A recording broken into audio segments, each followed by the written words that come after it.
Olá pessoas, tudo bem com vocês? Sejam bem-vindos a mais um vídeo aqui no meu canal.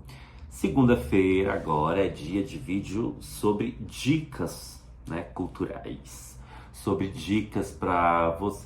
Porque assim, gente, segunda-feira é aquele dia que a gente vai começar as coisas, né? Então nós vamos começar a dieta, nós vamos começar a estudar, a gente promete um monte de coisa, a gente promete iniciar várias coisas. Dificilmente a gente cumpre essas promessas, mas segunda-feira é o Dia Internacional da Promessa. E aí, como eu não posso ser a pessoa diferentona, eu também vou prometer, nas segundas-feiras, trazer vídeo com dicas para vocês, dicas de filmes, de séries e de livros, que é o caso de hoje, né? Então, uma dica de leitura. A propósito, querem um café? Vamos tomar um café, né? Porque nesse frio que tá fazendo aqui em Brasília...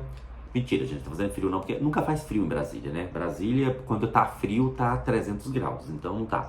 Mas a gente é movido a cafeína, então a gente toma café assim mesmo. Então, começando, eu vou trazer aqui um vídeo sobre literatura, indicando um livro para vocês. E o detalhe é que esse livro, ele tem um sabor diferente, né? Porque ele tem um sabor de infância, no meu caso. Se você tem mais ou menos aí 40 anos, que é mais ou menos a minha idade, você deve ter lido esse livro também na escola, porque ele era uma febre. Ele, na década de 80 e 90, foi assim uma febre, uma coqueluche. Todos os professores queriam pedir para que seus alunos lessem, né? Porque os professores achavam que era assim, descobrimos a roda, reinventamos a roda com isso. Que era a coleção Vagalume. A coleção Vagalume, lançada pela Ática, iniciou muita gente no mundo da leitura. Eu comecei um pouquinho antes, mas depois fui fisgado pela coleção Vagalume também. E aí tá passando carro lá embaixo, por isso tá fazendo barulho que eu tô gravando com o celular. E o primeiro livro que eu li da coleção Vagalume foi o clássico A Ilha Perdida. Olha só, anos depois, né? Porque isso foi na época que eu era criança, que tem mais ou menos... tem muito tempo, né? Aí, anos depois, eu achei esse livro por aqui, um e-book lá, né? Na Amazon, e eu resolvi ler novamente para ver... Por quê? Porque eu tinha gostado muito, né? E eu falei assim, gente, será por que eu gostei? Vou ler novamente. Eu confesso que eu lembrava pouca, assim, eu lembrava da história no geral, mas não lembrava dos detalhes. E aí que foi babado, foi lembrar dos detalhes. Foi muito divertido revisitar essa história, tipo, 30 anos depois, ou mais, né? Não, foi bem mais. Mais de 30 anos depois que eu li a primeira vez. Então é isso, puxa a cadeira, senta, que eu vou bater um papinho com vocês a respeito de A Ilha Perdida, de Maria José Dupré, um clássico da literatura infanto-juvenil brasileira e que, assim, fez a cabeça e mexeu com o coração de muitas crianças em várias décadas passadas e que continua um livro atual. Em A Ilha Perdida, a gente vai acompanhar a história de dois irmãos, que é o Henrique e o Eduardo. Eles vão passar férias numa chácara de uns tios, que fica no interior de São Paulo, se não me engano, Taubaté, a cidade onde fica essa chácara. E lá nessa fazendinha, nesse sítio, tem um rio chamado Rio Paraíba, né? Que é um rio, assim, bonito, admirável e tal.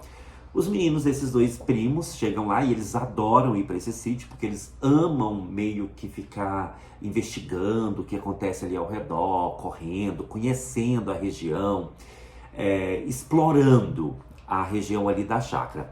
Mas daí os primos deles que moram lá, que é o Kiko e o Oscar, resolvem contar para os dois um mito sobre o que acontece ali naquele rio, porque não bastasse o rio, que é lindíssimo, né, e tal, que chama atenção, nesse rio tem uma ilha, e essa ilha é um grande mistério, porque eles não sabem o que acontece ali, ou o que tem lá. Eles ficam imaginando, será que ele tem onça? E o outro fala assim, não, mas como é que a onça ia parar lá no meio daquele rio, né, naquela ilha no meio do rio? O outro, vai nadando, porque os bichos sabem nadar e tal.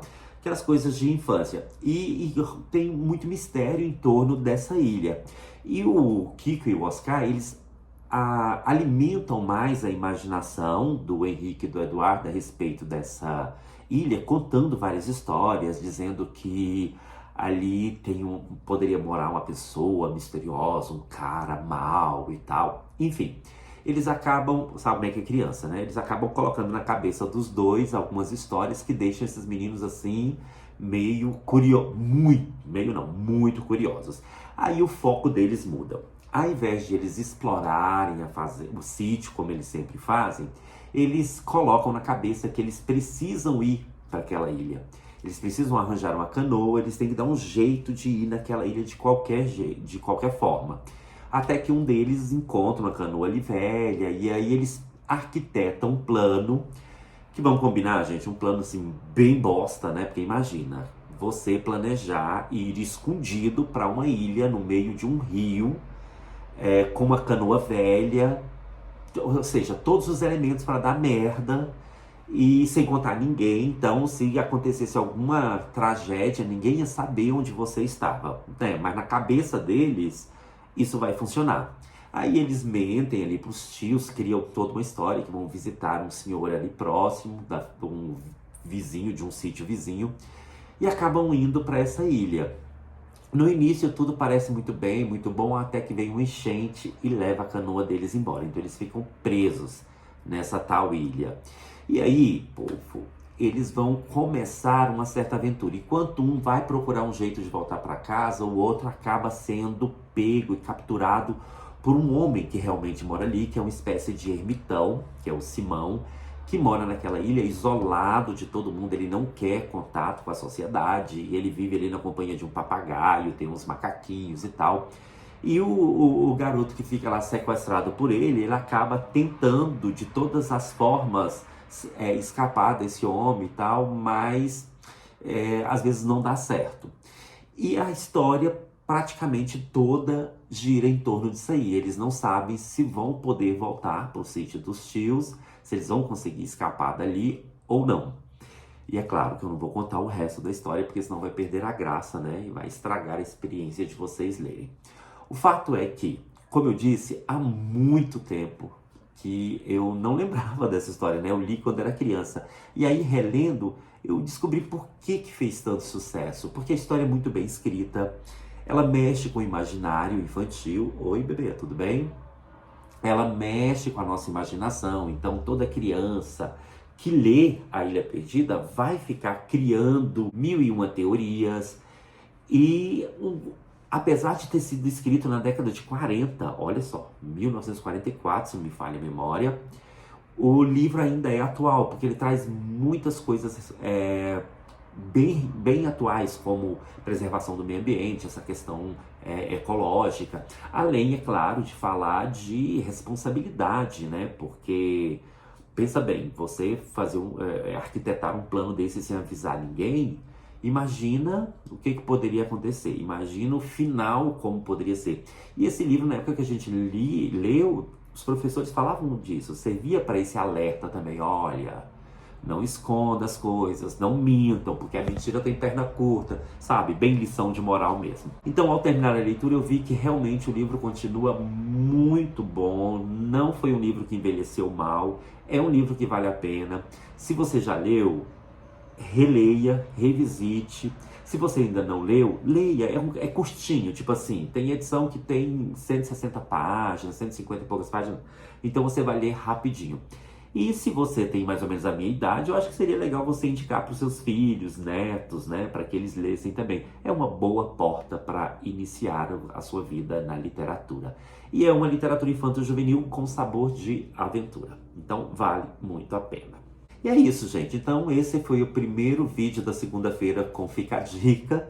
Eu espero que vocês tenham gostado. Se você gostou, dê joinha e compartilhe com seus amigos. Se você achou que é uma merda, que isso aqui não tem nada a ver com nada, já dá um dislike e compartilhe com seus inimigos.